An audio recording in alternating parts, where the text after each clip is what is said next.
It's a very cold winter day. So, hey folks, Kevin here. Well, it is December 27th, 2024.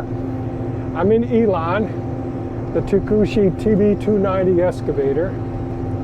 And I'm coming down here and back to turn the leaf mold pile. And I can see the deer prints all around the edge of the leaf mold pile here. Right at the base of the pile. You'll see it in a second here as I turn Elon around.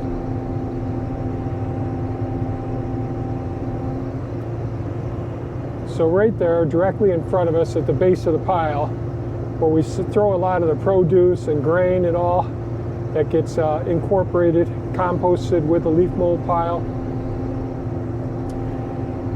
So the deer have been munching there. They're mostly in the food forest during this whole time. Okay, so I think I'll start over here right now and drop the blade down some, move into the pile. Oh Lord. Take a little while for these hydraulics to warm up here. I'm just gonna do a little stretching. Before you do too much exercising, we should all stretch and flex.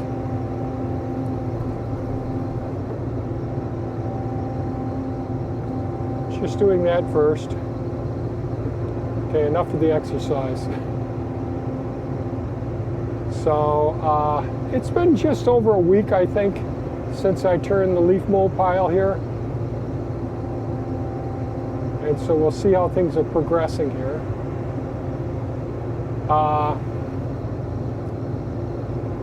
So I thought I'd chat a little bit about a goal that I've had in my life that has really helped me out an awful lot. And if I could wish a skill or a goal that people might develop, probably one of the most valuable tools I've had in my life is the skill of critical thinking. I just got done posting this morning on our website, mindfullivingsanctuary.com, on the articles section, an article on critical thinking. Starting off with, what is critical thinking? Why is it important?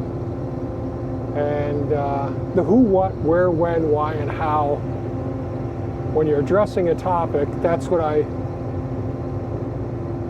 try to answer when I have a question.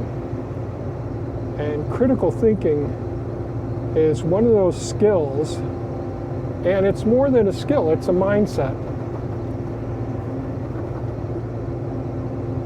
And I got some snow and stuff frozen in there already.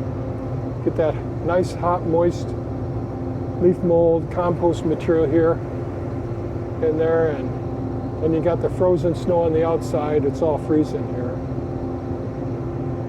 But one of the things I'd say is I find it so frustrating for me, and I think very frustrating for so many people, is this day and age, so many people don't know where to turn, what to believe in,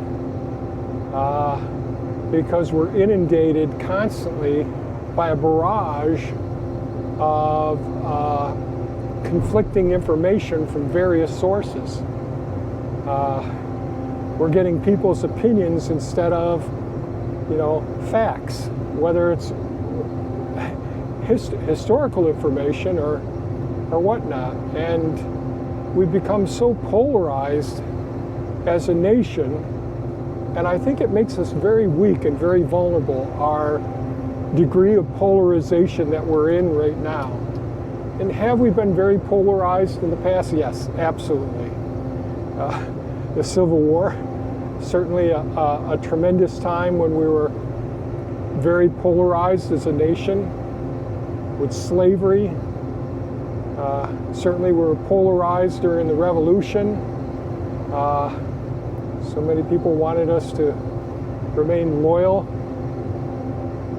to the King of England.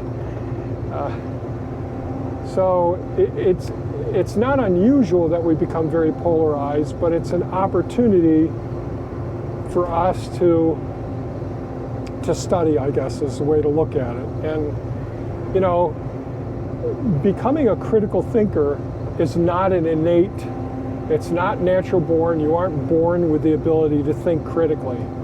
It's a skill that is developed over time.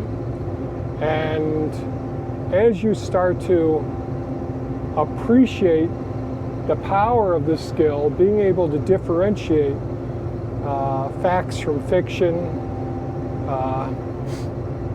identify bias, and all, and one can be led to attack the misinformation channels. And I don't know that does any great service to us or to mankind, and maybe it does, I don't know. I guess one of the things that really made me start thinking about it recently was I had a conversation with a friend of the family, and I think it was there was a political core to the whole conversation that we had, and it was an extremely emotional emotional situation for the person that I was discussing this with, and we were just talking about DOGE, the Department of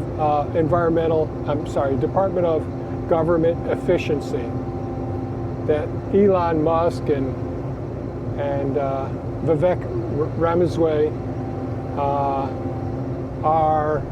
have been selected by Donald Trump, the elected president, to help cut excessive government spending. And I guess the thing that is shocking to me is why anybody wouldn't want to cut excess government spending, unless they just didn't trust that it'd be only the good things that help people out. But that's where critical thinking comes in, where we really get to figure out just what it is and all. And if there's, like Elon Musk has said,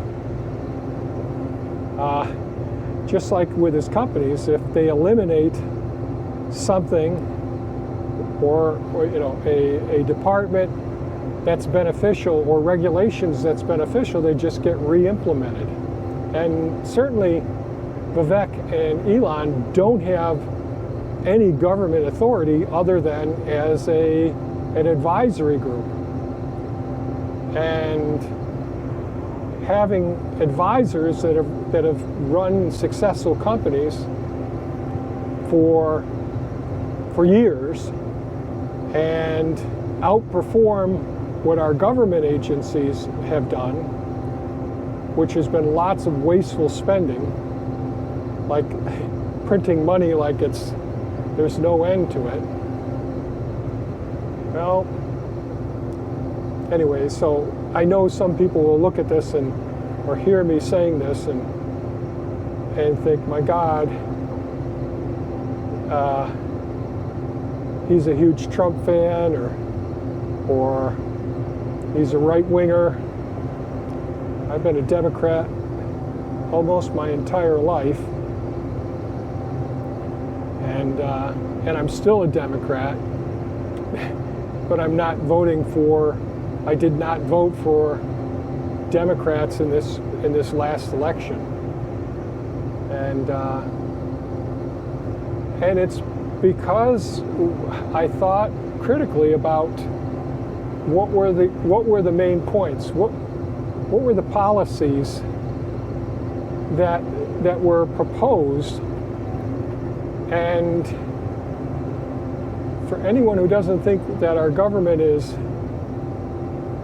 in trouble, that programs that help the disadvantaged won't be disappearing because there won't be the resources to do it in a few years. Social Security, Medicare, Medicaid, so many programs that have helped so many people. But again, there's so many programs that are not necessary, where the people who are running the programs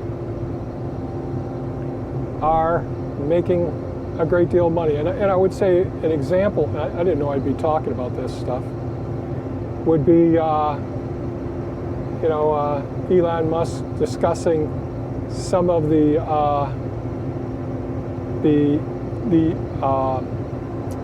agreements that our government made with our rocket manufacturers, Lockheed Martin, SpaceX, Boeing. And now a lot of people have become aware of some of the dangerous things that Boeing has been doing for years. And I didn't know I'd be going off on this tangent, but what the hell.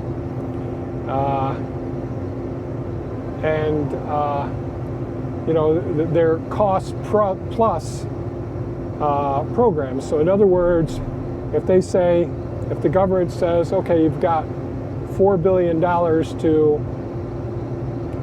to create a program where we can bring astronauts back and forth to the space station and all. Well, the government signed a contract with Boeing that was a cost plus. In other words, if it takes longer than hopeful, than what the projected time was, Boeing, and of course there's third-party sellers of supplies that manufacture the rockets, the jets, the engines, all of the critical elements that make spacecraft. And I've got to turn this down, bear with me. My God, it's hot in here. All right.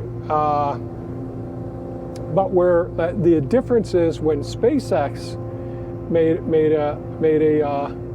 an agreement with the government to do the Falcon 9 and the space program, to bring astronauts back and forth, and supplies and government satellites, all of those things which they've done many, many of, where Boeing hasn't even, the only thing they were able to do is get the astronauts to the space station, but not able to get them back. SpaceX had to do it, but there was their contract allowed them to go way above what the initial government contract allowed them to have funding for the spacecraft that they're building. And I hope this is making sense. I'm not describing it well. But the contract that they had with the government was cost plus. So in other words, if it takes 5 more years and they are subcontracting out to and getting supplies from other places and the costs are going up, they just add a percentage on top of what additional costs it costs them and the time. So the government loses out where we don't have what we paid for, and we're paying more than what we agreed to pay for because we're doing cost plus. Where SpaceX, if it takes SpaceX longer to do the missions that the government, that NASA had them contracted to do, well, that comes out of SpaceX's profits. The government doesn't pay an extra dime at all. And there's so many things that our government has contracts with different agencies that are cost plus. So then you get all these third-party people who are making a fortune off of the government, and there's no need to speed things up, especially when they didn't have a competitor like SpaceX that could actually accomplish the mission in a reasonable period of time. So, and I know this is a little bit of a tangent, but the ability to critically think, because we may hear all of this information bashing Elon Musk, and of course I'm a big fan of Elon Musk. Do I think he's perfect? No, he's far from perfect. I think he makes mistakes, and but he owns up to his mistakes when he makes them. And I'm pretty happy with someone who's ready to own up to their mistakes, admit them, and offer a path to reconcile with those mistakes. You know, we hear all of these stories, people trying to bash him, I just find it amazing. And I know I'll get some negative comments. That's okay. That's cool. If you've got an argument that you think rides against what I'm suggesting, I'd be happy to go ahead and discuss whatever your argument actually is. Just please provide facts. That's all that I care, is provide facts.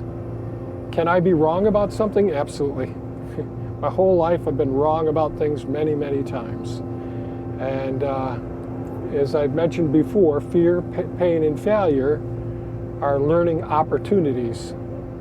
And they're very important in my development. So I was going to talk a little bit about critical theory. I got critical thinking. Critical thinking, like I mentioned, it's not just a skill. It is a very important skill to develop, but it becomes a mindset.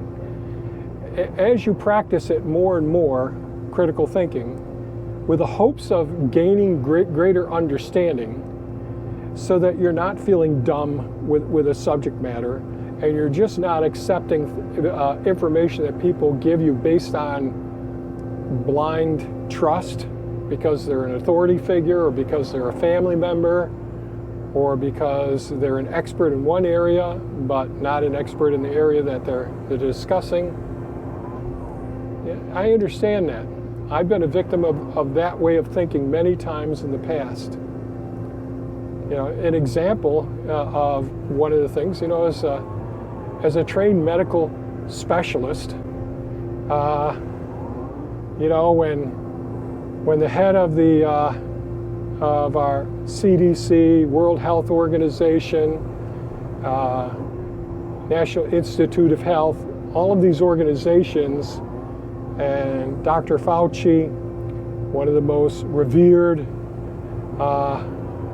doctors,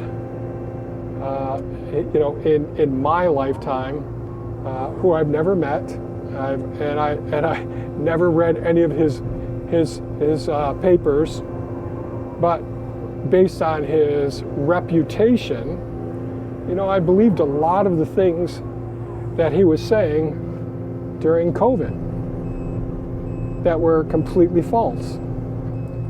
But it's one of those things that I'm willing to admit I didn't do the research initially, and I'm a bit embarrassed by that, because I usually do due diligence and I do the research.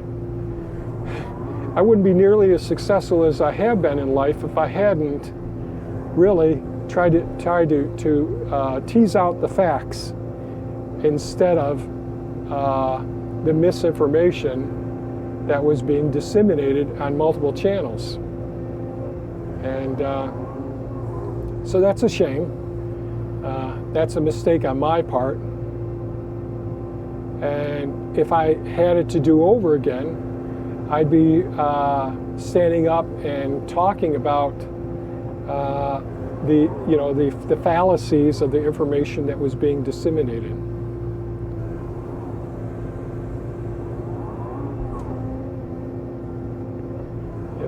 And I'll say this as well, is that as a tool, as a skill, critical thinking can help us with all sorts of decision making.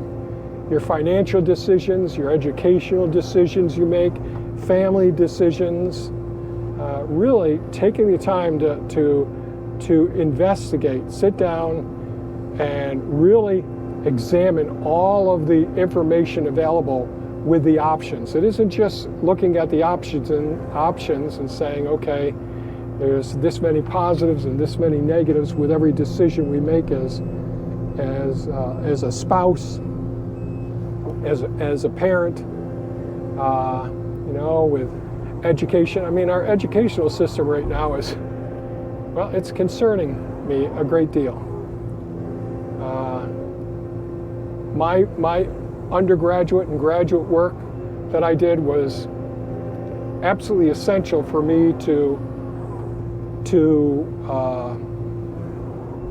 be where I am today, to make the accomplishments that I've had today. But you know, I chose to become, to go into the medical field, become a doctor of veterinary medicine and then board certified.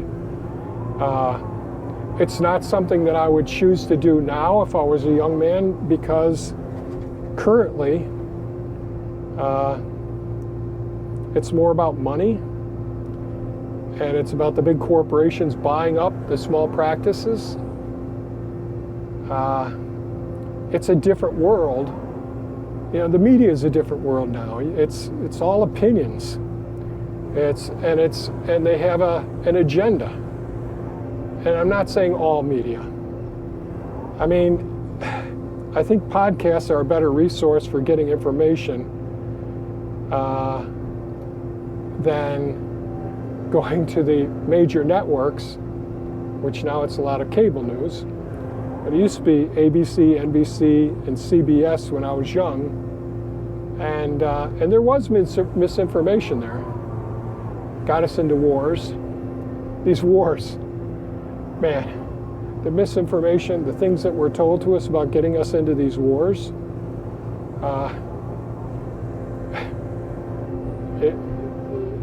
it's terrible. I'm ashamed of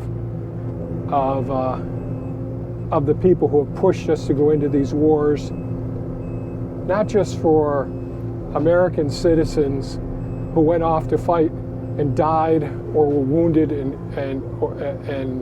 their whole life, and it could be emotionally wounded. We call it post-traumatic stress nowadays and all. It's terrible. And then we have all of the citizens of the countries that we've overthrown their governments. So, yeah. So I guess I'm a political guy now. I don't mean to be. But the point that I want to make today is critical thinking. Taking the time and learning. Just go to our website, mindfullivingsanctuary.com, if you're still here, and just read through the article on critical thinking. If we could all try to develop the skills of critical thinking and try to hold our breath, think for a few minutes when we're listening to something, acknowledge people's feelings, how they feel, because that's important. But make sure that we acknowledge their feelings, but think critically about what it is that people are disseminating, because it's so easy now to hear some nonsense being spoken on YouTube or on CNN, MSNBC, Fox, ABC, CBS, all of the major networks. And you can see after this past election, with so many fallacies being stated, some of the networks are losing a lot of their people, and a lot of those people who were, my gosh, it's so hot in here.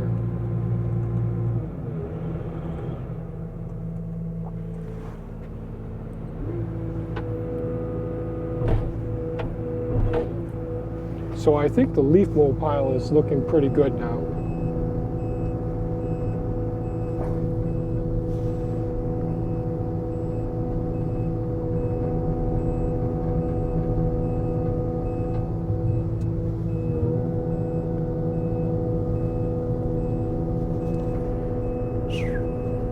Actually, let me shake a little more of this off. This is all going to freeze solid in the bucket there.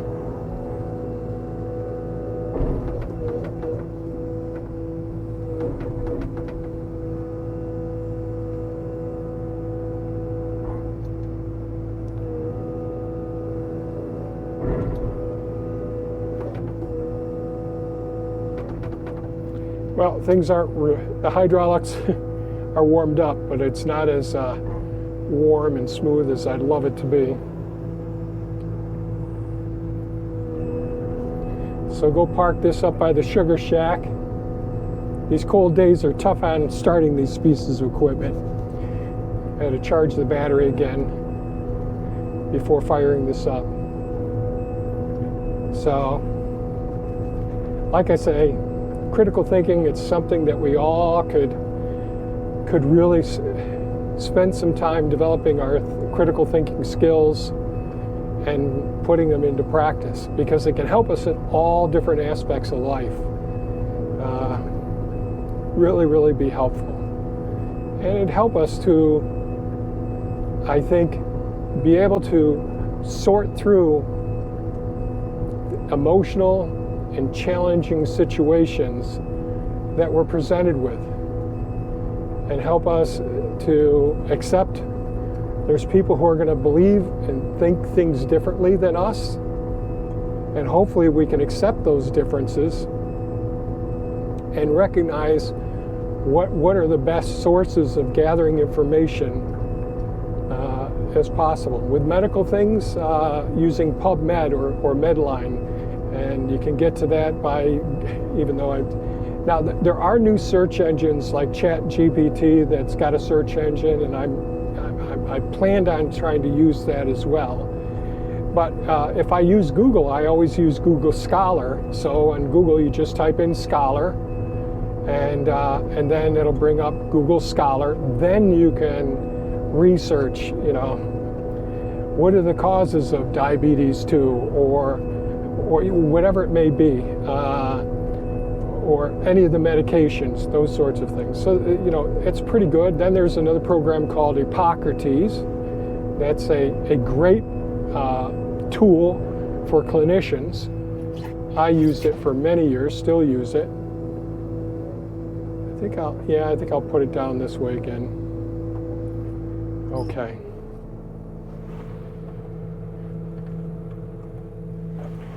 So that's about it for today's video, folks. I hope some of you are still with me at the end of this, and if you feel inclined to, just go to mindfullivingsanctuary.com. It's the most recent article that I wrote called Critical Thinking.